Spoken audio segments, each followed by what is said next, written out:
গ্রামের এক প্রান্তে ছিল একটি বিশাল মরা গাছ। কেউ জানত না কত বছর আগে সেটি শুকিয়ে গেছে।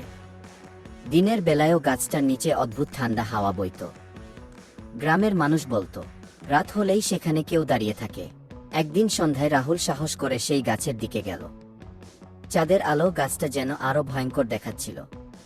হঠাৎ সে শুনতে পেল, কে এলে আমার জায়গায়? রাহুল থমকে দাঁড়াল। চারপাশে কেউ নেই, তবু কণ্ঠস্বর ভেসে আসছে। রাহুল পিছিয়ে যেতে চাইল, কিন্তু তার পা যেন আটকে গেল। মরা গাছের ডালগুলো হাওয়া ছাড়াই নড়ছে। গাছের গুড়ির পাশে ধীরে ধীরে একটা কালো ছায়া স্পষ্ট হতে লাগল। ছায়াটা ফিসফিস করে বলল, আমি এখানে বহু বছর ধরে অপেক্ষা করছি।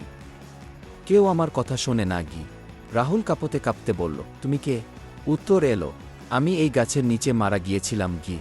ছায়াটা জানাল, বহু বছর আগে এক পথিক ঝড়ের রাতে এই গাছের নিচে আশ্রয় নিয়েছিল। বজ্রপাতে তার মৃত্যু হয়। সেই আত্মাই আজও মুক্তি পায়নি। রাহুল সাহস করে বলল, আমি তোমার জন্য প্রার্থনা করব গি। হঠাৎ ঝড়ো হাওয়া বইল, গাছের শুকনো ডাল ভেঙে পড়ল। কিন্তু তারপর সব শান্ত। কালো ছায়াটা মিলিয়ে গেল। পরদিন সকালে গ্রামের মানুষ দেখল, মরা গাছের একটি ডালে নতুন সবুজ কুড়ি ফুটেছে। তারপর থেকে আর কেউ সেখানে অদ্ভুত আওয়াজ শোনেনি। তবে গভীর রাতে কেউ কেউ এখনো বলে, মরা গাছের নিচে দাঁড়ালে ঠান্ডা একটা ছায়া শরীর ছুঁয়ে যায়। ভিডিওটি কেমন হয়েছে কমেন্ট করে জানাবেন অবশ্যই।